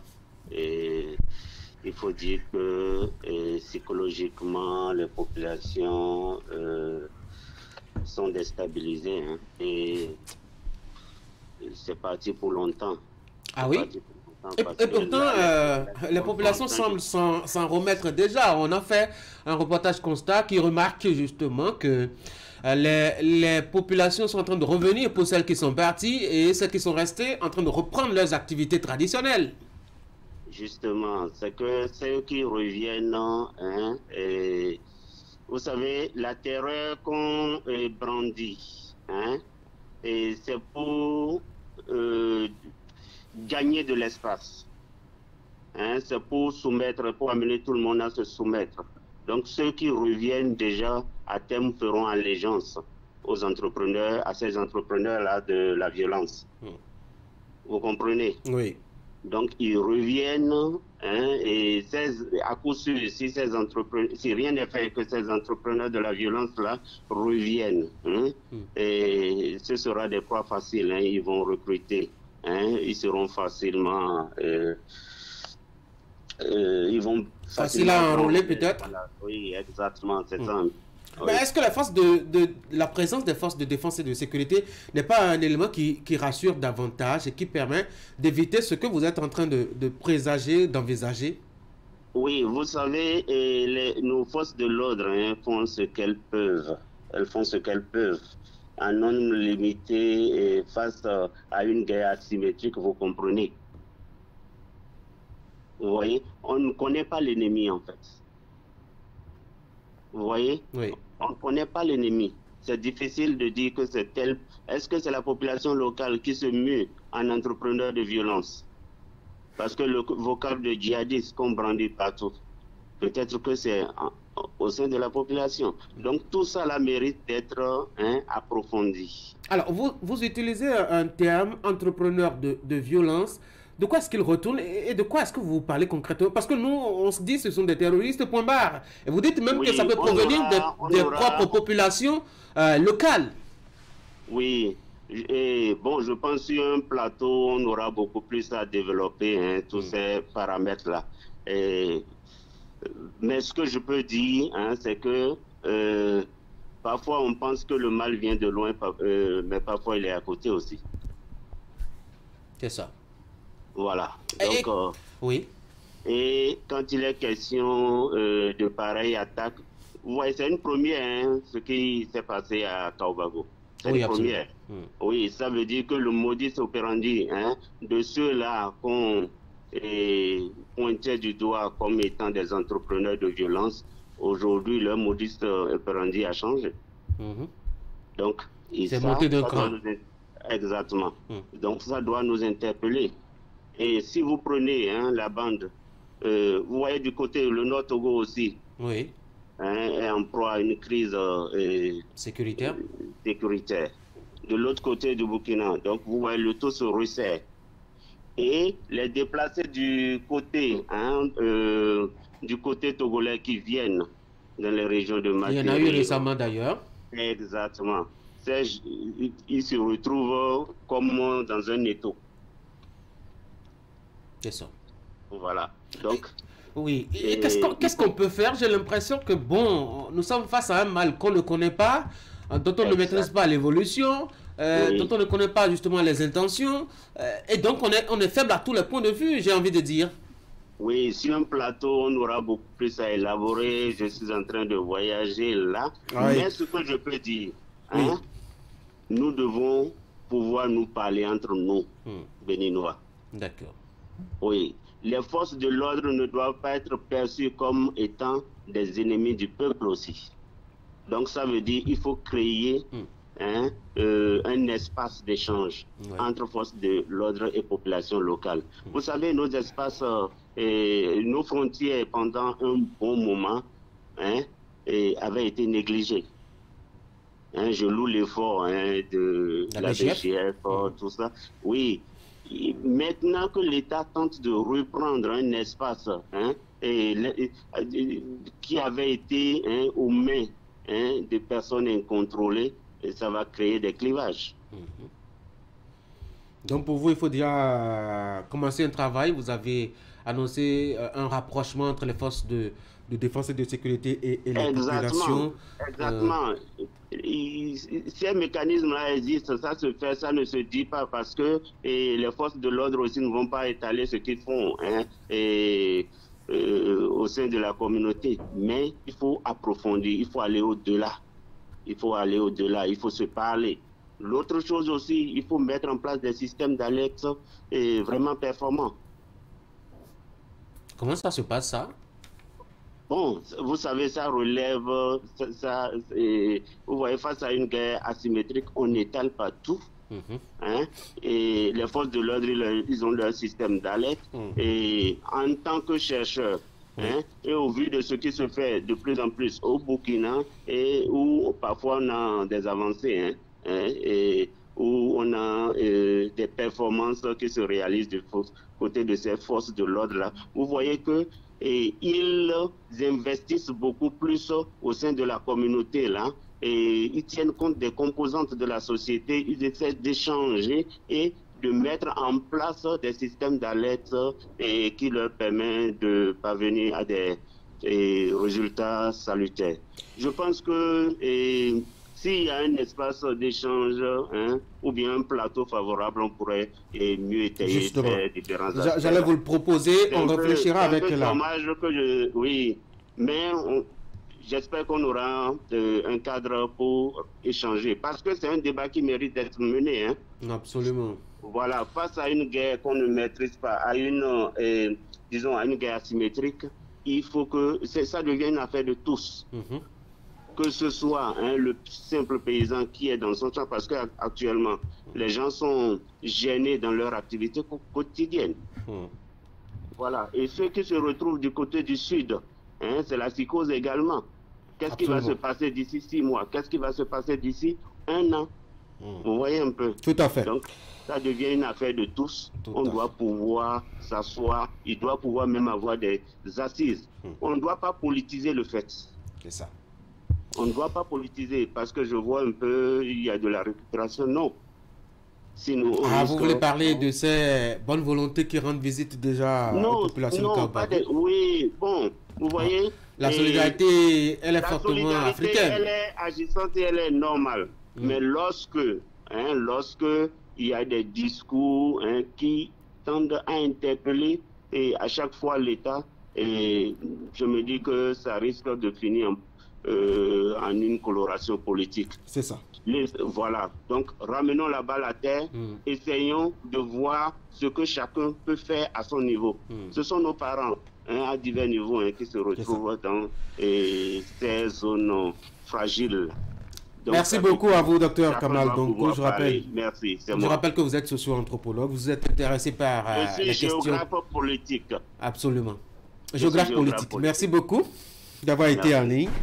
Je ne voulais pas trahir le secret. Vous êtes en route de Cotonou, de Parakou pour Cotonou. J'ai dû vous obliger à un petit arrêt pour répondre aux besoins de la cause. Merci d'avoir été disponible, docteur. Merci. Et bon voyage à vous, hein, bonne route. Merci beaucoup. Les gars, je dois vous remercier vous aussi, non, d'être passé par ici. Absolument. Je vous dis deux mots, en tout cas au sujet de cette actualité liée au parti politique. On a toujours envie d'en parler, mais bon. Peut-être qu'on peut y revenir demain. Ou bien la réaction contre le parti politique. Oui, pourquoi pas. Demain, il y a quelqu'un qui m'a confié que sur place, les présumés djihadistes financent par exemple les activités des jeunes qui servent de relais d'information pour eux. Carrément, oui. Et qui même servent de... qui stockent un peu leur matériel. Okay, par exemple, ils investissent dans l'activité économique d'un jeune, de l'essence fouettatée. Et en retour, on peut vous livrer par exemple 50 bidons. Vous vendez les 50 bidons et vous gardez peut-être 25 pour eux, parce que quand ils viennent, ils ont besoin de carburant. Vous voyez, c'est des points sur lesquels, et c'est un sociologue qui est allé sur le terrain, qui a échangé avec la population.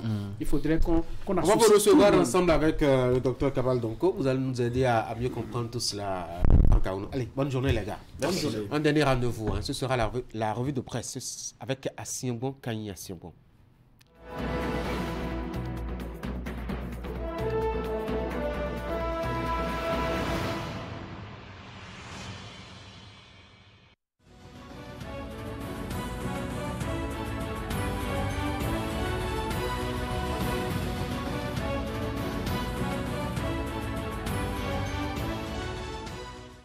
Toutes et à tous, bonjour. Le Bénin, à en croire l'autre quotidien, maintient sa dynamique accélératrice de croissance car noté B+, avec perspective stable.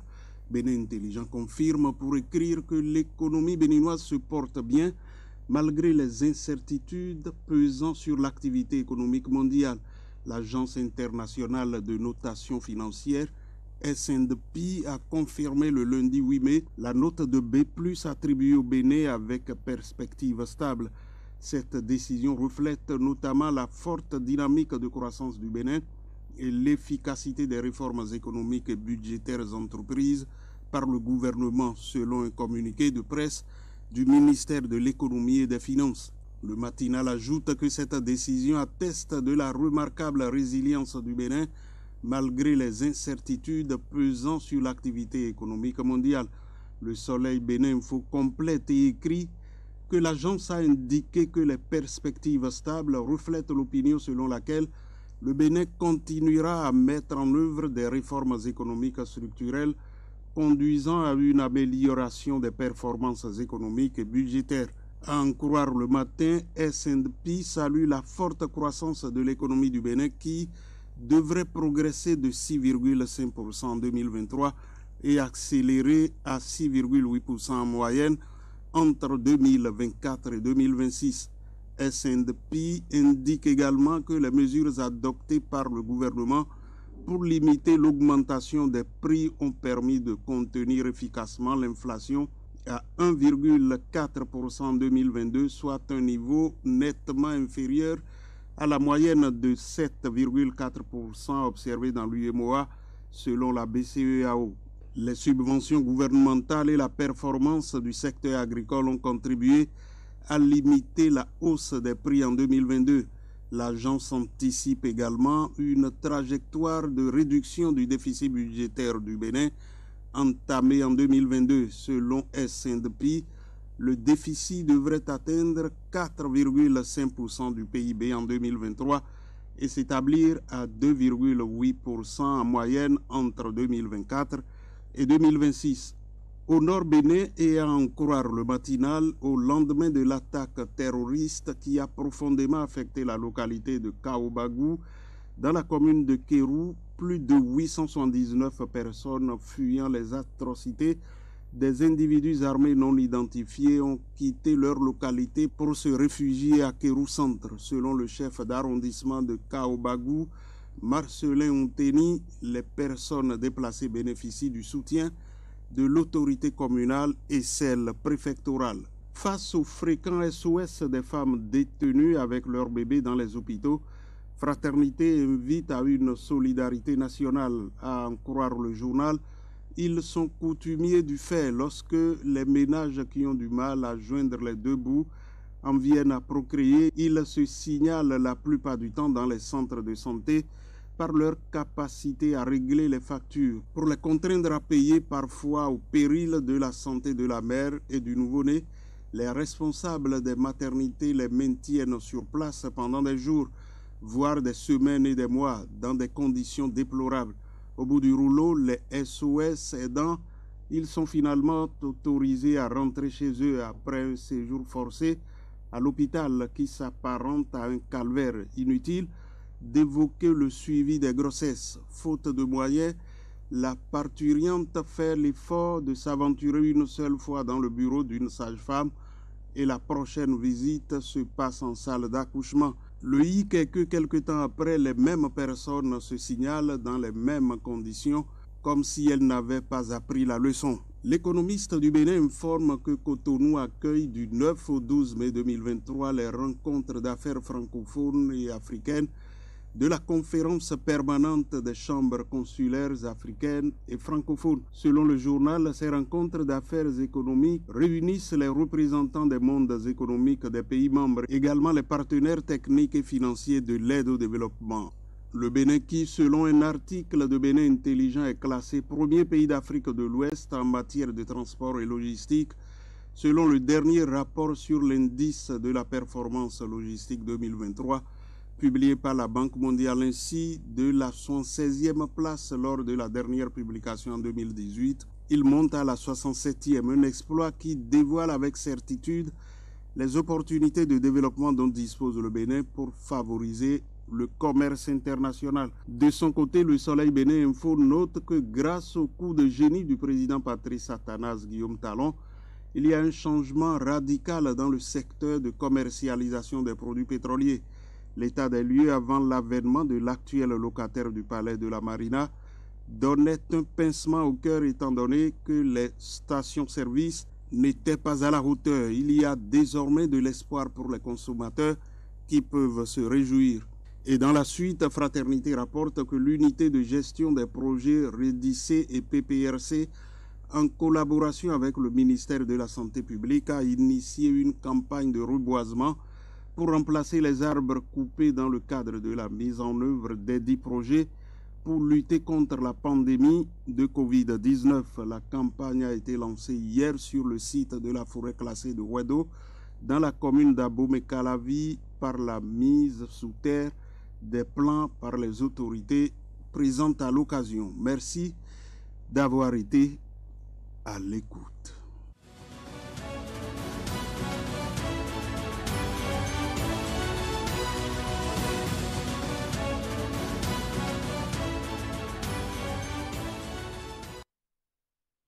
Mesdames et messieurs, c'est la fin d'Actu Matin. Merci d'avoir été là. Demain, nous serons jeudi. Nous allons parler des chiffres publiés dans la presse au sujet des dépenses électorales par les partis politiques à l'occasion des dernières législatives. On reviendra aussi parler de l'actualité de ces partis qui connaissent quelque peu des moments de crise.